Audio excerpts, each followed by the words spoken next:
गुरु मूर्ति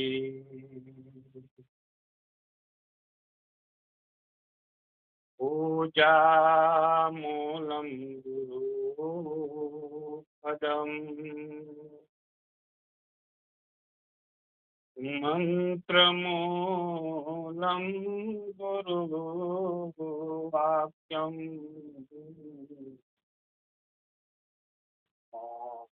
मूलम गुरु कृपा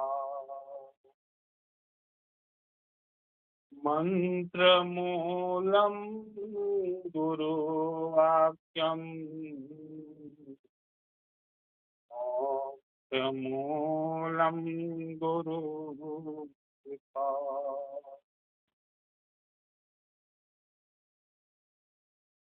पूजा जग में एक है,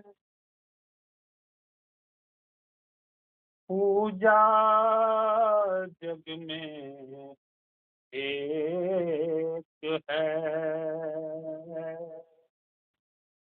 दूजा ना कोई हो, दूजा ना कोई हो। जीव दया और आत्म पूजा,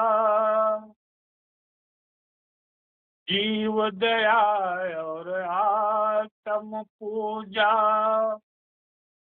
घट माही गुरु योग से हो,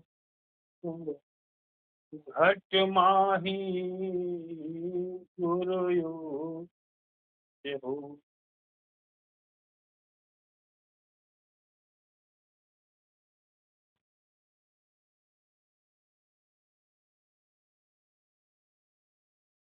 मेरे हृदय के सम्राट सदगुरु समर्थ पुरुष कबीर साहब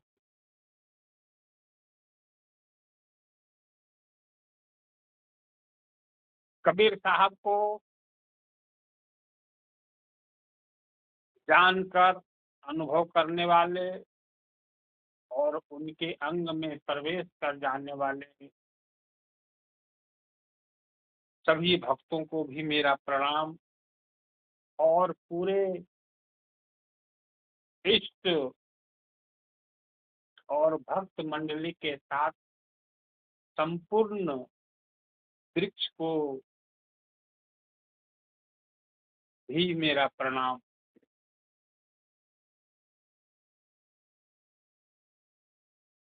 मेरे प्यारे सदगुरु को जानने, समझने, बुझने में निरंतर लगे हुए सदगुरु के सभी अनुरागी, विरही, प्रेमी जीवों, इस संसार को देखने के बाद, यहाँ की व्यवस्था को समझने के बाद स्पष्ट प्रतीत होता है कि भक्ति के पथ पर चलना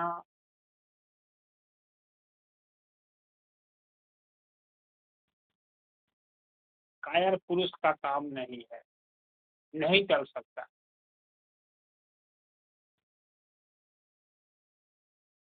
यदि आप चल रहे हो तो सचमुच में आप शूरवीर हो, योद्धा हो। अनेक कर्म के भोगों के कारण विघ्न पड़ने के बाद भी, बाधाएं आने के बाद भी, समस्याओं से घिर जाने के बाद भी, उतार चढ़ाव होने के बाद भी धूलमूल गति से ही लेकिन लगे हुए हो, प्रेम में कमी नहीं है, इसलिए वीर गति तो प्राप्त हो ही जाओगे। कई लक्षण प्रकट दिख रहे हैं, साइन मिल रहे हैं।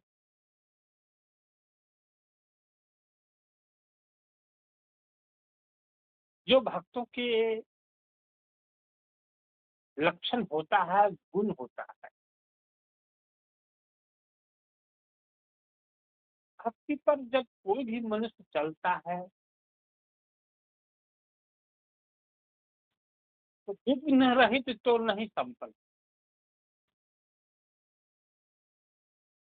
इस प्रकृति के अंदर कोई भी कार्य विघ्न रहित संपन्न हो नहीं सकता, क्योंकि विघ्न में ही शक्ति प्रकट होती है। विघ्न को झुकाने में, रास्ता से हटाने में और उसकी काबिलियत का प्रखर रूप दिखाई देता है, प्रकट रूप दिखाई देता है। इसलिए हम सबों को घबराना नहीं चाहिए। सदगुरु की वाणियों को स्मरण करते हुए भक्ति के सारे गुणों को धारण करना चाहिए। मेरे प्यारे सदगुरु के भक्तों, हम लोग बहुत बार आए हैं, चर्चा किए हैं, भाव को भी समझने का प्रयास किए हैं। जो अनुभव के वेदी से प्रकट होता है और बुद्धि के धरातल से भी प्रकट होता है, उसमें से एक अनुराग से पूर्ण ओत प्रोत साहेब की ही भजन है। साहेब के भक्तों के द्वारा इसको कई बार संसार में गाते हुए सदगुरु के चरणों में माला की तरह चढ़ाते हुए, अर्पित करते हुए ये भजन सुना जाता रहा है। आज मैं उसी के ऊपर थोड़ा सा प्रकाश डालने का प्रयास कर रहा हूँ। साहेब रौरा नौकरी में बहुत सुख पाइला।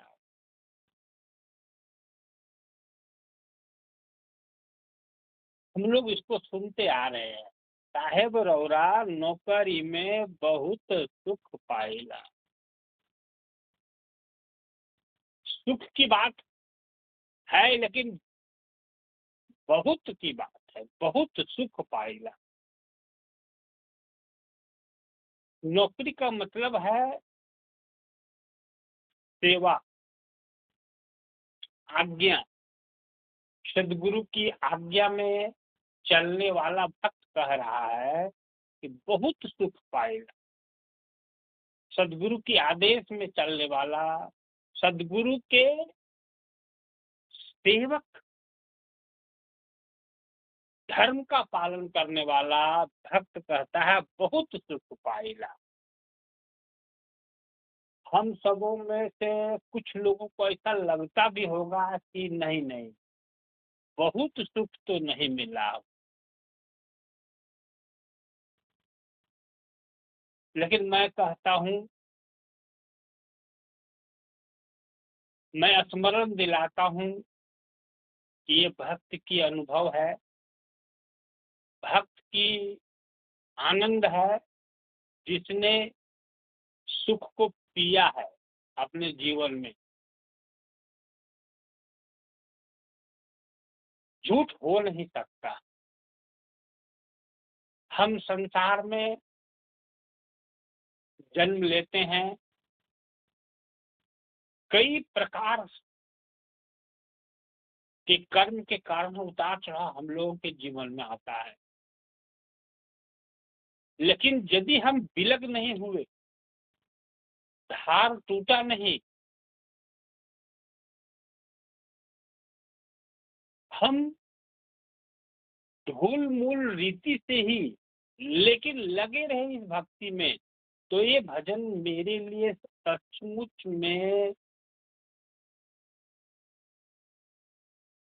आनंद की गोता में जरूर डुबकी लगाते हुए अनुभव होता है। मैंने देखा कि जीवन कहाँ था, जीवन कहाँ था।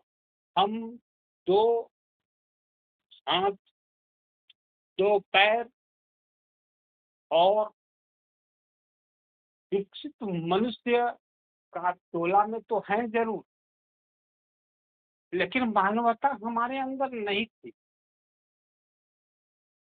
मानव कहला तो जरूर रहे थे, लेकिन मानवता मेरे अंदर थी ही नहीं। दया नहीं था, प्रेम नहीं था। प्रेम था स्वार्थी तरीके का, भोग तरीके का।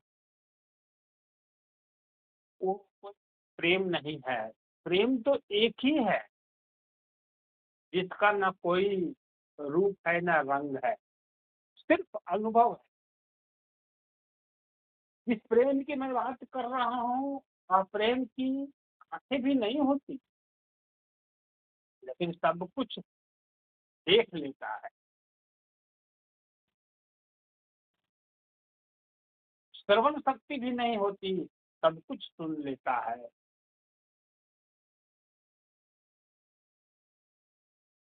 नासिका भी नहीं होती, सारी गंध का अनुभव कर लेता है। रस शक्तियां भी नहीं होती, अर्थात जीवा सब सारे रसों का ज्ञान प्राप्त कर लेता है। सोचा भी नहीं होता, स्पर्श का भी सुख ले लेता है।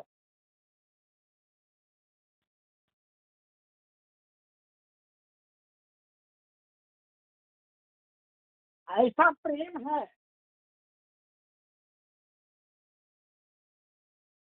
और यह प्रेम हम सबों को भक्ति से प्राप्त होता है। और यह प्रेम बाहर में नहीं दिखता, वो मेरे ही अंतस में प्रकट होते हैं, मेरे शरीर को रोमांचित करते हैं, नस नाड़ियां इंद्रियों को प्रकाशित करती है, और एक औरा प्रकट होता है। और उस औरा में हम हमेशा डूबे रहते हैं। हम घर में ही, अर्थात अपने ही भीतर, अपने आनंद प्रेम रूपी अगाध भंडार में गोता लगाते रहते हैं। इसके लिए हमें बाह्य आडंबर की कहीं कोई भी आवश्यकता नहीं प्रतीत होती है। आज संसार में हम लोग भक्ति करते हैं, या दुनिया वाले करते हैं, या हम लोग पहले जो कर रहे थे उसको स्मरण करेंगे, तो आप पाएंगे कि पहले की जो भक्ति थी वो दिखावटी थी और बाह्य भक्ति थी। उसमें जीव दया नाम की कुछ भी नहीं था, क्योंकि जानवरों को, पशुओं की, पक्षियों को मार के हम लोग खाते भी थे। तो जीव दया तो था ही नहीं, और जहाँ जीव दया नहीं है वहां कोई भक्ति है क्या? और आत्म पूजा के बारे में तो कुछ खबर ही नहीं थी। हम लोग पूजा करते थे, लेकिन बाहर की पूजा करते थे। आत्म की पूजा तो जानते ही नहीं थे, आत्म का बोझ था ही नहीं। तो हम कितना बिगड़े हुए थे, इसका तो एहसास हम लोग कर ही सकते हैं। वहां से सुधार होते होते मलिक से मलिक हम राक्षसों से घृणा करते हैं, हम मलेच्छों से घृणा करते हैं, हम गंदे जानवरों से घृणा करते हैं, हम खूंखार मनुष्यों के विचार से घृणा करते हैं। लेकिन विचार करो कि ये सारे गुण हम ही लोग में था। वहां से हमारे अंदर सुधार होना चालू हुआ और हम इस मंदिर या वेदी पर हम लोग पहुंचे हैं जहां पर प्रेम मेरे ही अंदर प्रकट हो रहा है, अनुराग मेरे ही अंदर प्रकट हो रहा है। आत्म पूजा हम करने की कला सीख रहे हैं, हमें बाहर से कुछ भी लेना देना नहीं, हम प्रेमी हो रहे हैं, हमें परिवर्तन बहुत अधिक हो रहा है। हम इंसानियत को धारण कर रहे हैं, इंसानियत में जी रहे हैं और देवत्व के गुण को क्रमशः धीरे धीरे ग्रहण कर रहे हैं। देवत्व मतलब दिव्यता। तो परिवर्तन तो हुआ है, हम उसका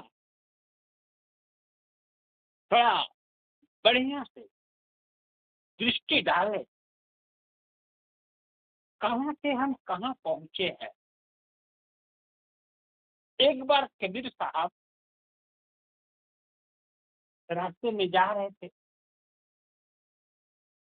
तो सबको पता ही है कि कबीर जैसे फक्कड़ साधु जब कुटिया से बाहर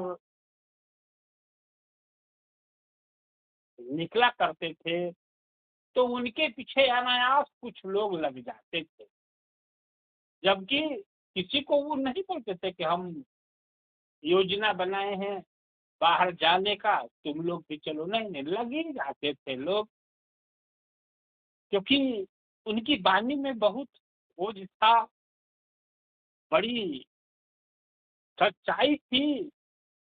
और झूठ और अंधविश्वास में जो मनुष्य अपने को रमा के रखा था, उस पर बहुत बड़ा कुठाराघात करने की निडरता थी, साहस। तो रास्ते में चल रहे थे, एक मस्जिद दिखाई दिया उनको, जबकि उनका लालन पालन दुनिया वालों के नजर में मुसलमानी के यहाँ हुआ है, उनको मुसलमान ही माना जाता है। जुलाहा मस्जिद दिखाई दिया तो उन्होंने ये नहीं सोचा कि मैं मुसलमान हूँ और मुसलमान का मैं विरोध करने जा रहा हूँ। उन्होंने कहा वहां मस्जिद में अंधविश्वासियों के बीच में खड़ा होकर के, कंकड़ पाथर चून के, कांकड़ पाथर चून के मस्जिद लियो बनाए, कांकड़ पाथर चून के मस्जिद लियो बनाए, तापर मुल्ला चढ़ के, तापर मुल्ला चढ़ के मांग दे, क्या बहिरा हुआ खुदा, क्या बहिरा हुआ खुदा।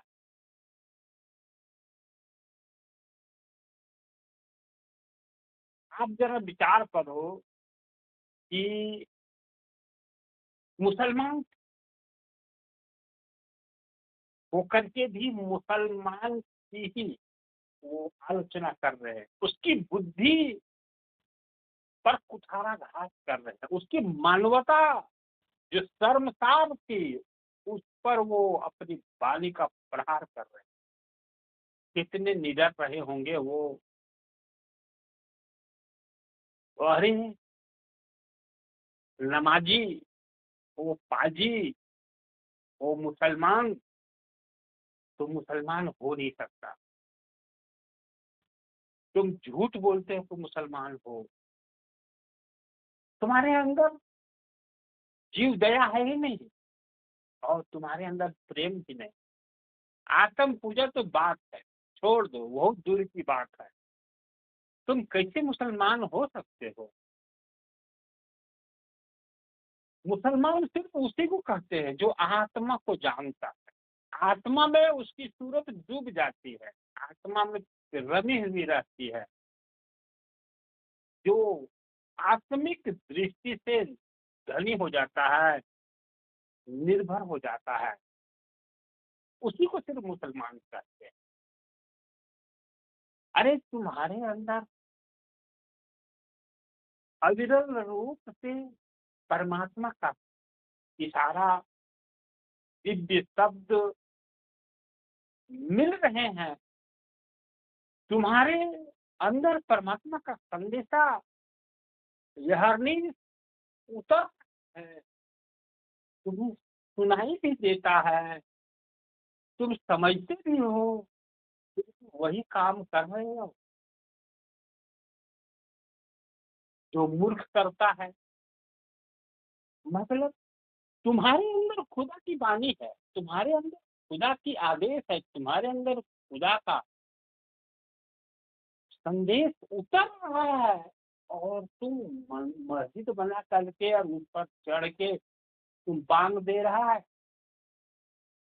क्या खुदा बहरा है क्या? मतलब आप कहेंगे कि मेरे अंदर खुदा की वाणी है। अरे आपके पास अभी मैं साथ देता हूँ, गवाह देता हूँ, आप बुरे कर्म करने के लिए जैसे सोचते हो, तो आपके भीतर से धक धक करता है। आप लोग बताओ सही है कि झूठ है?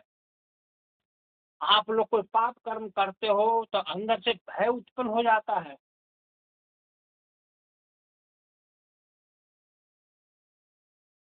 आप लोग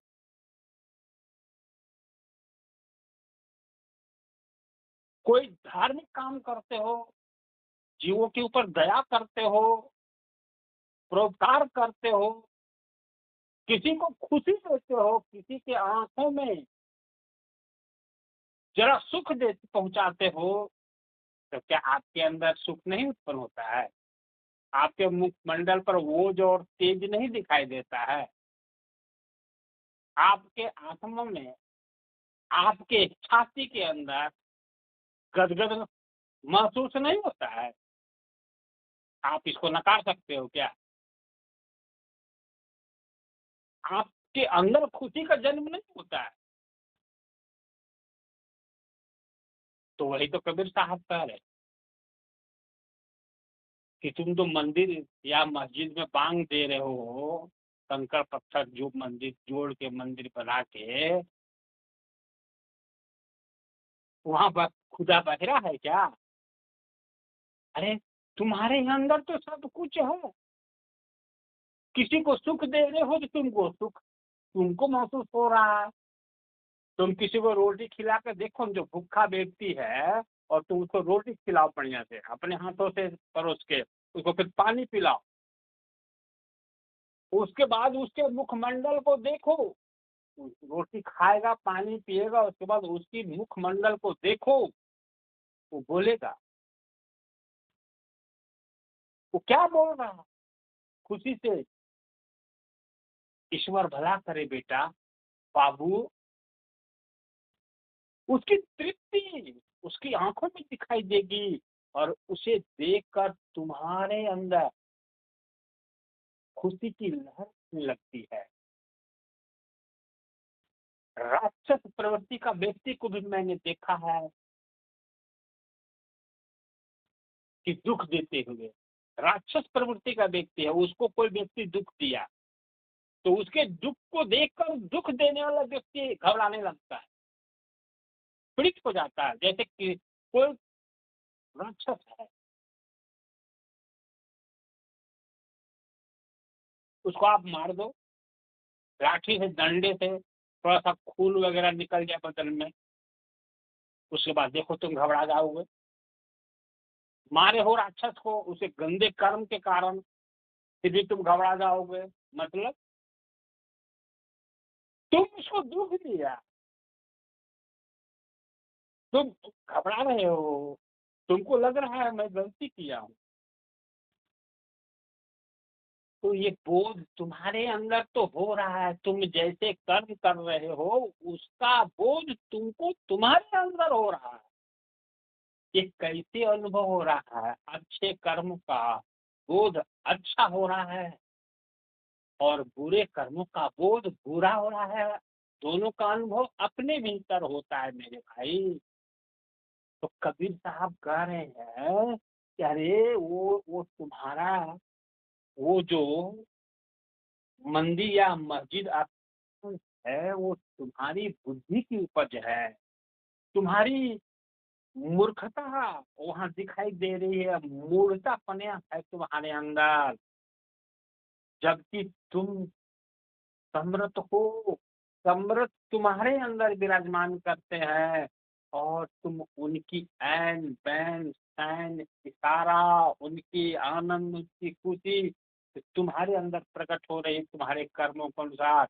उसको तुम एहसास नहीं करते, महसूस नहीं करते, अनुभव नहीं करते, जबकि सब कुछ हो रहा है तुम्हारे।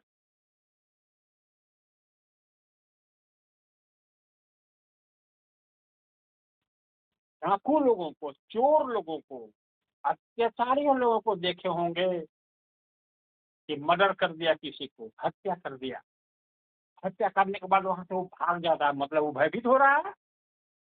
उसको लग रहा है कि मैं बुरा काम किया हूँ, इसके बुरे परिणाम होंगे, पुलिस आएगी, समाज के लोग आएगा, हमें पीटेगा, जेल में डालेगा, भाग जाता है वो। उसके पहले क्यों? कौन बोल रहा है अंदर से तुम बुरा काम कर रहे हो? अरे करने के बाद तो बोल नहीं रहा है, करने के पहले शुरू प्लानिंग किया, उसके पहले तुम्हारे अंदर बोलने लगा तो बुरे कर्म है, लेकिन तुम माना नहीं। तो मेरे भाई ये सदगुरु कहते हैं राउर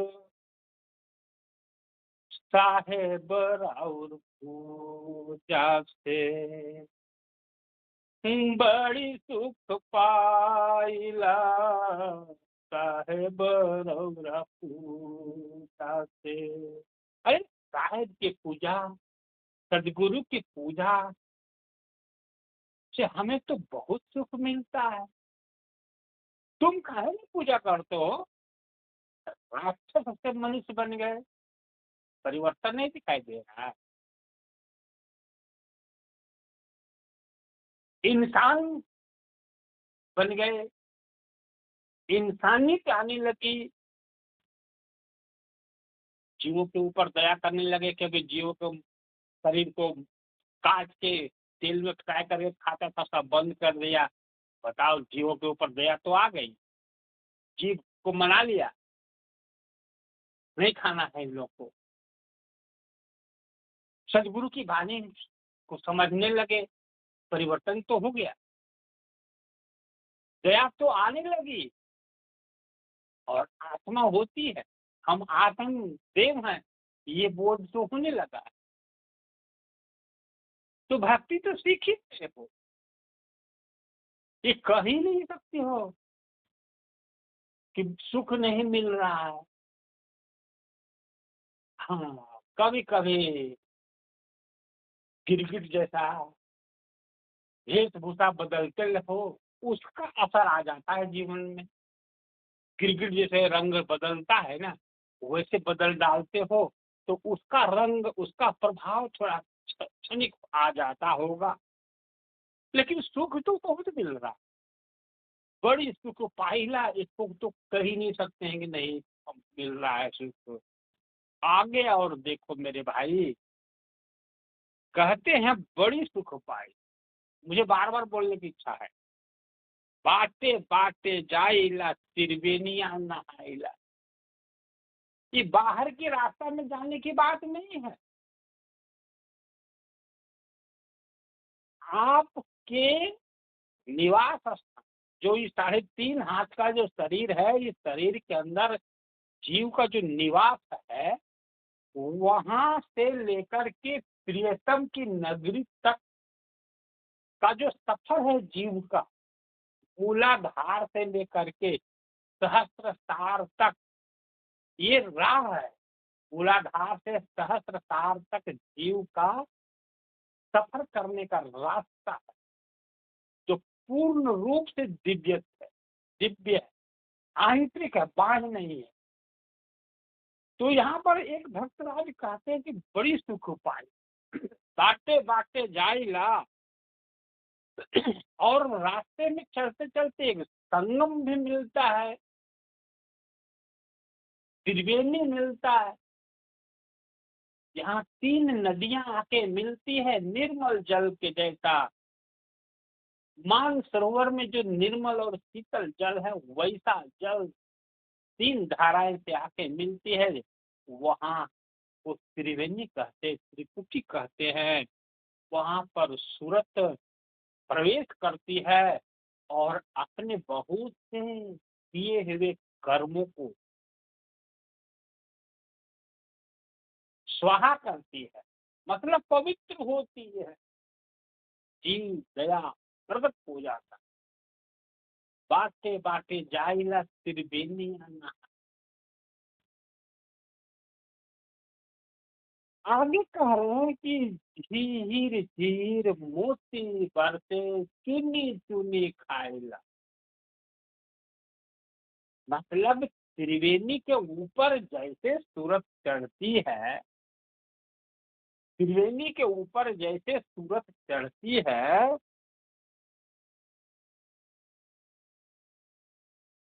तो मोती गिरता, मोती झरता है। और मोती झरता है बारिश के साथ में। बारिश हो रही है, उसमें मोती गिर रहे हैं, और जैसे हंस जो होता है वो मोती को चून चून करके खाता है, तो यहाँ हंस जीव को कहा गया है, मोती मतलब अमृत को कहा गया है, वहां पर मोती नहीं। मोती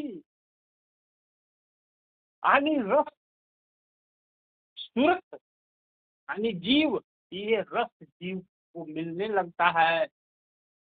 बताओ, आपको जो नहीं सुख मिल रहा है, बाहर की बात ये कुछ नहीं है, एक जीव को रस मिल रहा है अमृत, और जीव पी रहा है उसको अंतर में ही, त्रिकुटी के ऊपर जा करके।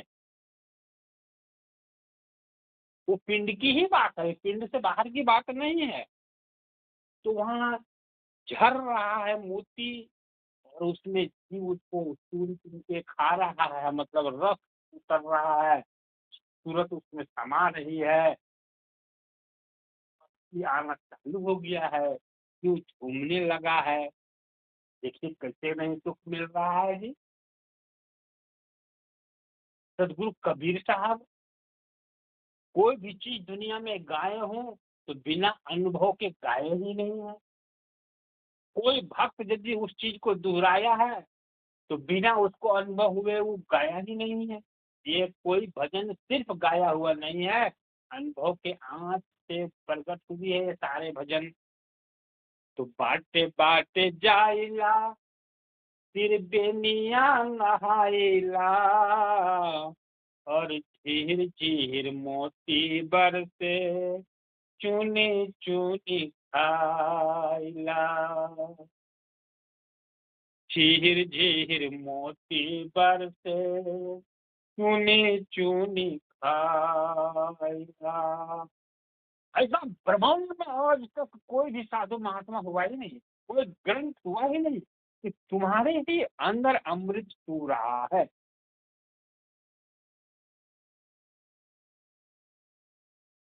और तुमको उसे पीना है। अरे तुम मस्जिद में चढ़ करके जो मांग दे रहे हो, जो नमाज पढ़ रहे हो 5 पहर, हाँ, उसमें कभी भी अमृत का बोध हुआ तुमको क्या? मंदिर से आते हो, आते ही मुर्गी मारते हो, मंदिर से आते हो बड़े बड़े ऊंट को तुम ओ क्या करते हो, एकदम तेल में फट करके और चम्मच से काट काट खाते हो, कहते हो हम मुसलमान है। मुसलमान का मतलब क्या होता है समझ में आता है? जीव दया और आत्म पूजा करने वाला ही सिर्फ मुसलमान। वो सब तुम्हारे भीतर में अमृत चू रहा है जी, और बस तुमको पीना है। न उसका मूल्य चुकाना है, न टिकट कटवाना है, न कहीं जाना है, जो न कटोरा से पीना है, कुछ नहीं भाई, न थाली लाना है। बस तुम्हारे भीतर चू रहा है, तुमको पीना है युक्ति के साथ, गुरु से सीख के ध्यान में बैठो, पीना चालू करो। आगे कहते हैं अष्ट चक्र शोधी शोधी, अष्ट चक्र शोधी शोधी, गगन में समाइला। अष्ट चक्र शोधी शोधी, गगन में समाइला। वाह! अब उस जगह पर पहुंच गए हैं मेरे सदगुरु के लाल धर्मदास साहेब कि मेरे भाई, हम तो त्रिवेणी में नहा के ऊपर चढ़े तो बड़ी मोती चूने, मोती खाए, क्योंकि हंस का इच्छा होती है कि मोती मिलता रहे हमें। मोती मिला, थोड़ा सा ऊपर और चढ़े तो क्या बताऊं, अष्ट चक्र जगमगाने लगा। अष्ट चक्र जगमगाने लगा। आठवां कमल लहर उठा, लहर उठने लगा। आग उससे निकल करके ज्वाला बन करके ऊपर उठने लगी, और हम उसी में समा गए। अष्ट चक्र शोधी शोधी, गगन में समाइला। अष्ट चक्र शोधी शोधी, गगन में समाइला। साहेब राउर पूजा से बड़ी सुख पाइला। साहेब राउर पूजा से बड़ी सुख पाइला। ओहो, बहुत सुख पाया। क्या कहूँ, ये प्रेम को हाथ में दिखाने का चीज रहता तो दिखा दिया जाता है, लेकिन मेरी भाई, मैं तो बोला, ये आंखें बयां करती है प्रेम को। ये मुखमंडल बयां करता है आनंद को, बिना बोले। भक्त भक्त का और जो ऐसे बतलाता है आनंद को, प्रेम को, अनुराग को, सुख को, बिना बोले सब कुछ बयां करता है। यदि देख सको तभी तो देख पाओगे। अष्ट चक्र शोधी शोधी, गगन में समाइला। साहब कह रहे हैं अष्ट चक्र शोधी शोधी। शोधी मतलब होता है एक बार किया हुआ कार्य को शोधना नहीं कहते हैं। एक बार कार्य को करिए और सीख के, गुरु से सीख कर उसी को बार बार करिए, उसको कहते हैं शोध लेना।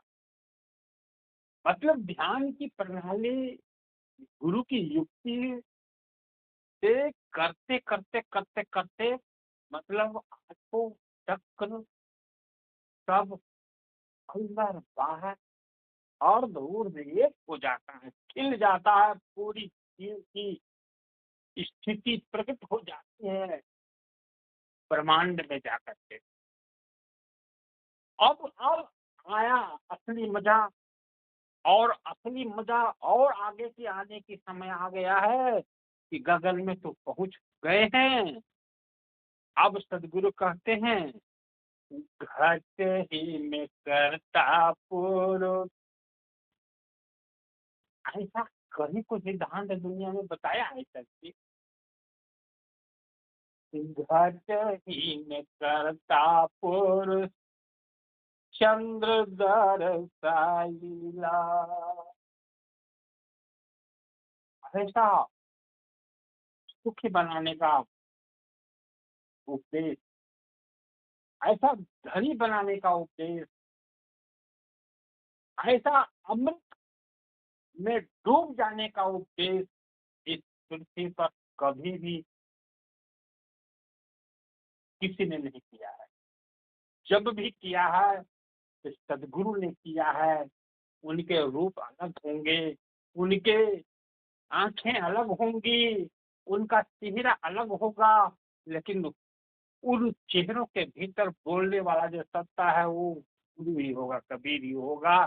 चार गुरु ही है, कोई पांचवा छठवा नहीं। घटे ही में करता पूर्व चंद्र दरसाइला।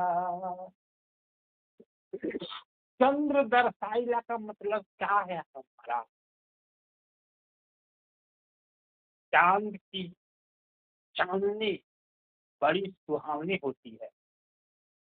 चांद की चांदनी मतलब क्या सोच रहे? चांद पुरुष है, चांदनी स्त्री है क्या? नहीं, चांद की चांदनी मतलब उसका दिव्य, मधुर, मनमोहक, आकर्षित, मधुरम मधुरम, प्यारा, सुहावना जो रूप निखरता है। न रात्रि न दिन, एकदम बीच वाला अवस्था में मीठा मीठा जो दृश्य प्रकट होता है, हल्की हल्की प्रकाश, उसमें चुंबकीय गुण गुलाब के जैसा खिला हुआ दिव्यता प्रकट होता है। ये सदगुरु कबीर कहते हैं, घट ही में चंद्र दरसाइला। न मक्का जाने से मिलता है, न मदीना जाने, न चारों धाम जाने से, जब मंदिर में कीर्तन करते, न मस्जिद में चढ़ के नमाज पढ़ने से। घट ही में कर्ता पुरुष चंद्र दरसाइला। यहाँ कर्ता का मतलब है आत्म देव परमात्मा, यहाँ मन महाराज का नहीं। घट ही में करता पुरुष चंद्र दरसाइला। अरे ये कर्ता पुरुष को जिसने इस पृथ्वी पर अभी तक देखा, चीना, जाना, पहचाना और उसके रस में डूबा, उसके आनंद में, उनके सौंदर्य में अपने को हेरा दिया, विलीन कर दिया। मेरे भाई, ऐसे लोगों ने कहा है, साहेब रौरा पूजा से, साहेब रौरा पूजा से बहुत सुख पाइला। अरे ऐसे साधु न तुम्हारी क्या मनोदशा है, तुम क्या सोच रहे हो ऐसे साधुओं के बारे में, कभी ध्यान नहीं देते। तुम उनको परखना चाह रहे हो, तुम उनकी परीक्षा ले रहे हो, तुम उनको, उनके दृष्टि में क्या तुम देख रहे हो, कभी ध्यान नहीं देते। वो मस्त रहते हैं अपने औरा में, मस्त रहते हैं अपने पुरुष को देखने में। तो संसार के फिजूल कर्मों में नहीं पड़ता, चाहे उसके घर के लोग हों, चाहे उसका पड़ोसी हो, कभी ध्यान नहीं देता। मरने वाला मर रहा हो, देख रहा, कोई फर्क नहीं पड़ता उसको। जन्मने वाला जन्म रहा, कोई फर्क नहीं पड़ता उसको। आवक जावक हो रहा है, कोई फर्क नहीं पड़ता उसको। वो मस्त है, मैगल हाथी के जैसा। कहा गया है कि हाथी चले बाजार में तो कुत्ता भूखे हजार, हाथी चले बाजार तो कुत्ता भूखे हजार। मतलब संसार अपने गति से चल रहा है, लेकिन हाथी अपने गति से चलता है। हाथी को देखकर कुत्ता भुगता है, हाथी रुकता नहीं, चलते रहता है, पीछे मुड़ता भी नहीं है। मतलब भक्त संसार को नहीं देखता, वो अपनी भक्ति में मस्त रहता है और परमात्मा को धन्यवाद देता, कहता धन्य हो प्रभु, धन्य हो साहेब, धन्य हो मेरे गुरुदेव, धन्य हो नर रूप में प्रभु। ऐसा विज्ञान बताया, ऐसा भेद बताया कि न कुछ खरीदना पड़ रहा है, न कुछ मूल्य चुकाना पड़ रहा है, सिर्फ दान करना पड़ रहा है, सत्संग सुनना पड़ रहा है और अपने ही भीतर सब कुछ मिल रहा है। कोई इसके लिए बाहर से उद्यम नहीं करना पड़ रहा है। और कह रहा है ये सब साहेब रौरा नौकरी से बहुत सुख पाएगा। यानी आपकी सेवा में मैं लग गया ना, क्योंकि पत्थर पूजता था, पेड़ पूजता था, आकाश पताल पूजता था, कागज गीता रामायण मूर्ति पूजता था, लेकिन कोई काम नहीं आया। तब सत्य था जो गुरु की कृपा से प्रकट हुआ, मैं ही लाल हूँ, मेरे ही अंदर कमाल हुआ, मैं ही लाल हूँ, मेरे ही अंदर लालिमा प्रकट हुई और मैं लालम लाल हो गया। वह अद्भुत ज्ञान है, घर में ही सब कुछ है, लेकिन हम बाहर ढूंढ रहे थे। सत्य पुरुष, कर्ता पुरुष, जो 3.5 हाथ, जिसकी इल्म ऊर्जा से बन गई, जो बनाना नहीं चाहता है फिर भी बन गई, वो इसी में दर्शन देता है मेरे भाई, प्रकृति पार ऊपर में, अष्ट चक्र के ऊपर में, 5 तत्व 25 प्रकृति के पार इसी घट में दिखाई देता है। और ये सब संभव तब हुआ कि मेरे सदगुरु की सेवा में मैं लग गया। साहेब रौरा पूजा से बहुत सुख पाए। हिसाब करोगे जीवन में, सदगुरु संतों के सेवा में खर्च करोगे, उनकी पूजा में खर्च करोगे, सत्संग में खर्च करोगे, उसके हिसाब करने लगोगे, मेरे भाई कैसे ये ज्ञान होगा। साहेब रौरा पूजा से बहुत सुख पाएगा। इस संसार में जितने भी संत इसको पिए हैं, वो सदगुरु की सेवा करके ही पिए हैं मेरे प्यारे भाई। एक बार ये वस्तु आपको प्राप्त हो जाए तो बस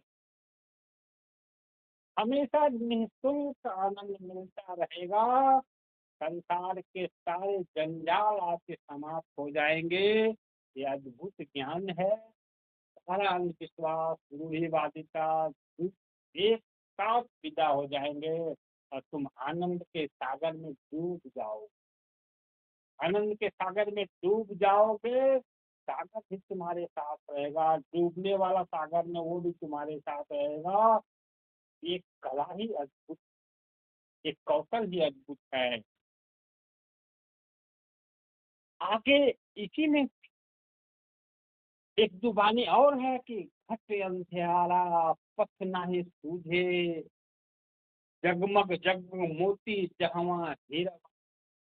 अरे क्या अनुभव विज्ञान है, क्या गरीबी में आनंद टपकने लगा मेरे, कंजूसी में अमृत उतरने लगा, छोटा लोटा में सागर उतर गया भाई।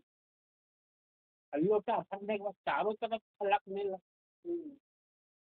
घटे अंधियारा पथ नहीं सूझे, घटे अंधियारा पथ नहीं सूझे, जगमग ज्योति जहाँ हीरवा जड़ाइला। तो हीरा का गुण होता है, जहाँ पर वो रहता है उसकी किरणें बाहर निकलती हैं और वहाँ का अंधकार छटते रहता है। बड़ी मीठा प्रकाश, बड़ी सुहाना प्रकाश, बड़ी निराली प्रकाश, गगन ही पूरा प्रकाश से भर जाता है, मधुरता से भर जाता है। वही तो हिरम्बर नाम है। भूमि का नाम तो माँ के कोख से, पिता के रजबीज से जन्म लेने का नाम है हिरम्बर। क्या है? कोई साधु है हिरम्बर नाम का? क्या है? हिरम्बर का दर्शन मतलब अनंत आकाश की सारी ऋषि मुनि देवी देवता तुम्हारा स्वागत में खड़े हो जाए, परिवार तुम्हारा सेवक हो जाए। क्या समझ रहे हो अपने आप को? खुशी में भी सत्ता के साथ लगे हुए हो तो व्यापारी के साथ लगे हो क्या? तो बलियों के साथ लगे हो क्या? कोई मंत्र जपाने वाला साधु के साथ लगे हो क्या? कोई हवन कराने वाला साधु के साथ लगे हो क्या? हिरम्बर उसका नाम है, उसके अलावा किसी को सत्ता नहीं है। अनंत लोक लोकांतर पे नहीं है, एक ही अमृत स्वरूप है जो अविरल रूप से, अविच्छिन्न रूप से विराजमान है। जगमग मोती जहाँ हीरा जड़ाईला, ये हीरा कहाँ है जड़ा हुआ? द्वादश कोष पर बसेला पिया मोर रसिया। रसिया शब्द मतलब खुद रस है, तो उसका सौंदर्य से रस। द्वादश कोष का मतलब अन्नमय कोष, प्राणमय कोष, मनोमय कोष, में कोष, आनंदमय, इतना है ना। ये उसका मतलब होता है पांच तत्व, पच्चीस प्रकृति, तीन गुण, मन बुद्धि चित्त अहंकार के सीमा से ऊपर उठ करके एक अस्तित्व है, जिस अस्तित्व का आनंद वो कोष के बाहर है। द्वादश मतलब 12 कोष के बाहर, मतलब 12 विज्ञान के ऊपर है। मतलब एक शब्द में सुन लो, प्रकृति है ही नहीं। कोई मीटर से या स्केल से नापने वाली चीज ये नहीं बता सकती। प्रकृति की पार वाली स्थान है जहाँ पर सिर्फ चेतना का झील है। तो मेरा रसिया जो है वहां पर मुझे पूर्ण रूप से कर्षित नजर आता। क्या करते हैं? वाही रे पुरुष वाक्य, वाही रे पुरुष वाक्य, हम वाही रे पुरुष वाक्य,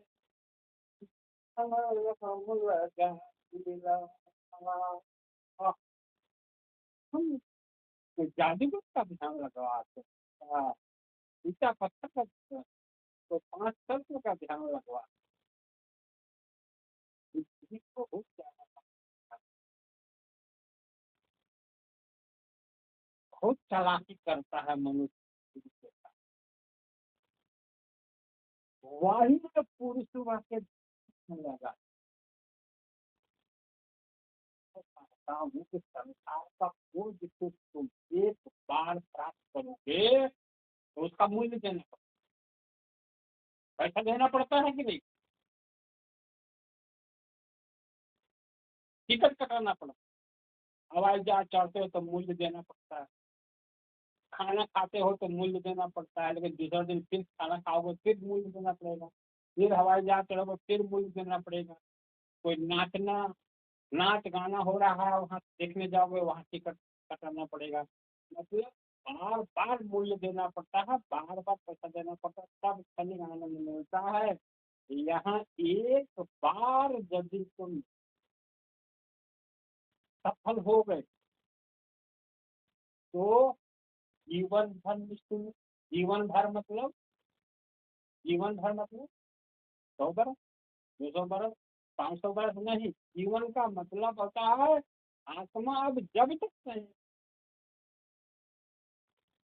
परमात्मा का सुख आत्मा को मिलता रहे। और आत्मा मरने जन्मने वाला चीजें नहीं, कब तक रहेगी इसका कोई हिसाब, इस पर लागू भी नहीं होता है। मतलब अब नित्य हो गए, आप भी नित्य के साथ संग लग गए। अब ऐसा आनंद आपको सतत अब हमेशा मिलता रहेगा, मिलता रहेगा। इसलिए साहब कहते हैं वाही हुआ हम लगाएगा। एक पद में है कि उसी की फिक्र में धर्मदास करोड़ों की दौलत को लुटाया था। उसी की फिक्र में धर्मदास करोड़ों की दौलत को लुटाया। बताइए, करोड़ों की दौलत लुटा दिया। अरे उसी फिक्र में उसको खोजने के लिए राजा राज्य को त्याग दिया था। नाम था सिद्धार्थ, बन गया बाद में बुद्ध। उसी की फिक्र में, उसी की संदेशा में बलक बुखारा का बादशाह अपने 11 साल के बच्चे को गद्दी पर बैठा करके और निकल गया था। खबर मिलते ही, संदेशा मिलते ही उसी के सुख में, उसी के सुख को प्राप्त करने के लिए बुद्ध, बुद्ध नहीं महावीर, ये सारे लोग अपने राज्य को त्याग दिया था। मेरे प्यारे बंधुओं, आदि के पूरी हुआ के ध्यान हम लगाएगा और ये संदेशा तुमने सबको दिया। ये संदेशा गुरु से सबको प्राप्त हुआ था, वह पुरस्कार। इसीलिए जो ऐसा गुरु है जो सतपुरुष का संदेशा देता हो, प्रकृति पार का संदेशा देता हो, सकते हो माथे को मुंडी नीचे पाँव पर, बाहर आते समय भी प्राण तुम्हारे छूट सकता है, बाहर आने के बाद भी छूट सकता है। जन्मते समय भी मरता है मनुष्य, जन्म से भी मर जाता है। और जो बच गया कि कई कलेशों से संसार में गुजरता है, मेरे साथ छूट जाता है मेरे भाई। मेरे कभी साहब क्या कहे, नित दिन गुरु जी के चरण दबाइले, नित चरण दबाइला, नित दिन गुरु जी के चरण दबाइला, नित दिन गुरु चरण दबाइला। प्रभु आवाज रुक रुक के आ रहा है। प्रत्येक मनुष्य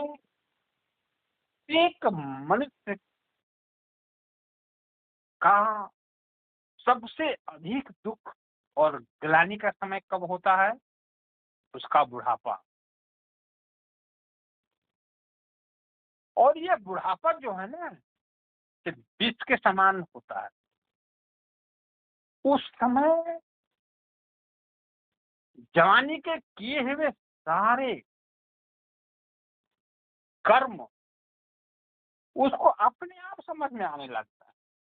उस समय गुरु की वचन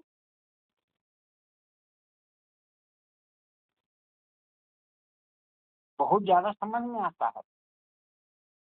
और ये भी समझ में आता है मैंने जवानी में बहुत भूल किया, मुझे नहीं करना चाहिए। क्योंकि दुख जब होता है बुढ़ापा में मनुष्य को, तो गुरु की वचन याद आता है। और गुरु तो शिष्य जैसा होता नहीं है, वो तो दया करते हैं। वो तो करते हैं दया, लेकिन मेरे भाई जब सारी साथ जीवन में मनुष्य के साथ रहता है, धन का बल रहता है, तन में ताकत रहता है, मेरा मन भी बहुत ताकतवर रहता है और लोग सगे संबंधी सब साथ देने वाले रहते हैं। उस समय से ही यदि अपनी बिगड़ी को हम सुधारना चालू करें तो बुढ़ापा क्या है जी, कुछ नहीं है मेरे भाई। सूरत को सदगुरु में पीरो करके शरीर छूटेगा, भले बीमारियां हमारी छोटी मोटी होगी, छूट जाएगा प्राण, बहुत बड़ा काम नहीं है। सुख सागर को टुकुर टुकुर देखते देखते समा जाओगे, पूरे संपूर्ण शक्ति को उसमें पिरो दोगे अपने आप। तो मेरे भाई नित दिन गुरु जी के चरण दबाइला का मतलब है कि गुरु जी का चरण दर्द नहीं करता है। इसमें पूरे संदेश है कि गुरु की आज्ञा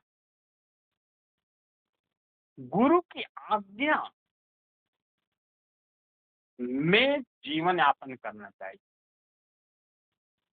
गुरु की आज्ञा में, गुरु के उपदेश में, गुरु के सेवा में, गुरु के सत्संग में और गुरु की भक्ति में जीवन को लगा के रखना चाहिए। ये ऐसे लगाने वाले को सिर्फ चतुर कहा गया है, सुजान कहा गया है, बाकी पूरा संसार मूर्ख है, मूर्ख है। ये बात बड़ी रुचिकर है, हितैषी है, प्रत्येक इंसान को ये बात समझनी चाहिए। तो मेरे भाइयों, हम बहुत अंधविश्वास में जी रहे थे और आगे हमें प्रकाशपूर्ण जगत में प्रवेश करना है।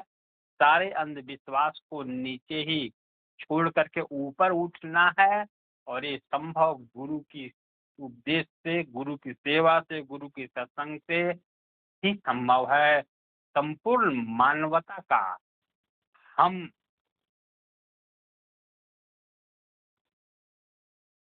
अपने आप में श्रेय लें, गुरु भक्ति करके और गुरु को चिन्ह करके, पहचान करके।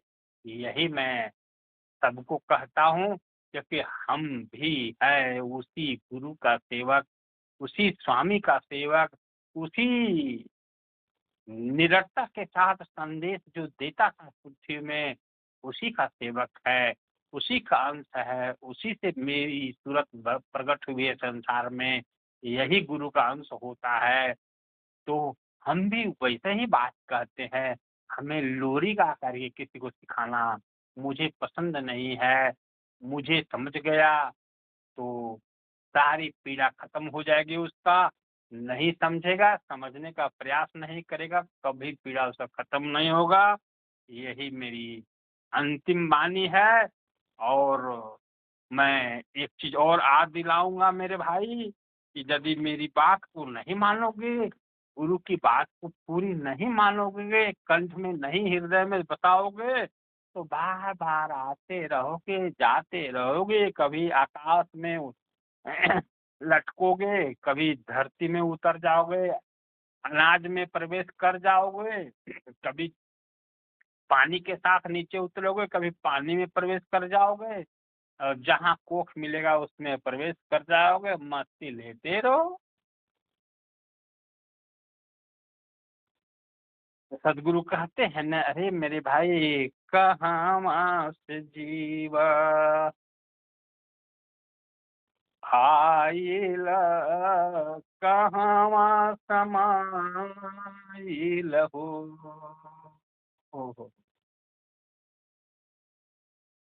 कहाँ से जीवा आइला,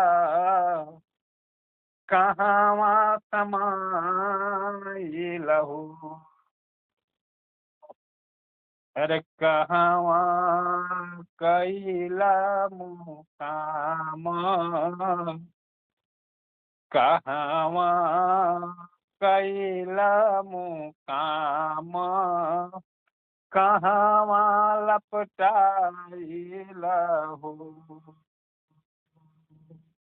अरे मेरे भाई, इसको जब हम क्या बतावें, इसको गाते हैं ना, तो आज भी मैं कहता हूँ कि सारी सृष्टि को ये आनंद आता प्रभु।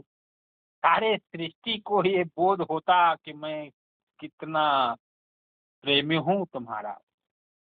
हमारे जैसा प्रेमी तुमको पूरे संसार के लोग मिलते, हमारे जैसा प्रेम सब लोग तुमको करता तो मैं ज्यादा सुखी होता, क्योंकि तुमको भी सुख मिलता, करने वाला को भी। मैं तो वही बोल रहा हूँ कि शरीर छोड़ते हो, प्राण और मन बुद्धि चित्त अहंकार के साथ अंतरिक्ष में भाग उड़ते हो, वहाँ भटकते हो एकदम बिना घर का, बिना तन का, पागलों के जैसा। बारिश के साथ नीचे उतरते हो, कभी खेत में उतर जाते हो, अनाज में प्रवेश कर जाते हो, माता पिता वो अनाज खाते हैं, फिर चले जाते हो वीर्य में, वीर्य बन जाता है, खून बनने के बाद फिर कोख में चले जाते हो। अरे मेरे भाई क्या करते हो मेरे भाई, 84 लाख योनिया में भटकते रहते हो। कई रूप है तुम्हारे प्राण को, आत्मा को, मन को इस पृथ्वी पर दोबारा आने का बड़ी तरीका है मेरे भाई, क्या कहूँ। निर्गुण से जीव आइला, सरगुण समाइला हो। निर्गुण मतलब निर्गुण का यहाँ मतलब है कि लोग भगवान को बोलता है निर्गुण नहीं। निर्गुण मतलब कि मन बुद्धि चित्त या अहंकार, ये चार है, उसमें सूरत है। मन बुद्धि चित्त अहंकार और सूरत, ये शरीर छूटा और ये चारों पांचों एक साथ हवा में उड़े ऊपर है। और वो ऊपर में उड़े तो ये निर्गुण रूप में है ना, शरीर तो किसी के पास है नहीं, लेकिन तांडव तो सब मचाने वाले मन बुद्धि चित्त अहंकार है। भटक रहे हैं आसमान में, अब वहां से फिर टपके नीचे पृथ्वी पर कई रूपों से। वही साहब कह रहे हैं कि निर्गुण से जीव आइला, सरगुण समाइला हो। सरगुण मतलब मानव तन में 84 लाख योनिया में जीव पीर समा गया हो। काया गढ़ कैला मुकाम, माया में लपटाइला हो। काया का निर्माण फिर खुद कर लिया, क्योंकि जीव है, मन है, बुद्धि है, चित्त है, ये चारों पांचों साथ में है मेरे भाई। काया का निर्माण कर लिया माता पिता के रजवीर से, और माया में ऐसे लपटा गया जैसे एक कामुक पुरुष कामनी में लपटा जाता है, संसार उसको उस समय कुछ दिखाई नहीं देता है। एक बूंद से काया महल उठावल हो। मैं इतना ही बोलूंगा। ये होश में लाने का है, ये नींद से जगाने का है, विरह प्रकट करने का है, परमात्मा के प्रति प्रेम उत्पन्न हो, उसका एक कोशिश है मेरे प्यारे बंधुओं। प्रेमी के लिए अमृत उपदेश है, कामी मूर्ख के लिए ये कोई काम का नहीं है। तो प्रेमी तो समझ जाएगा प्रेम की भाषा, लेकिन मूर्ख तो 100 चोट मारने पर भी नहीं असर करता। दर्द होता है, करवटें बदलता है, आहें भरता है, लेकिन जागता नहीं है। लेकिन प्रेमी के लिए इशारा ही काफी है। तो मेरे बंधुओं, अब मैं अपनी वाणी को यहाँ विराम देता हूँ, और सदगुरु प्रभु को मैं प्रणाम करता हूँ, बंदगी करता हूँ, और आशीष मांगता हूँ कि बल देते रहना प्रभु।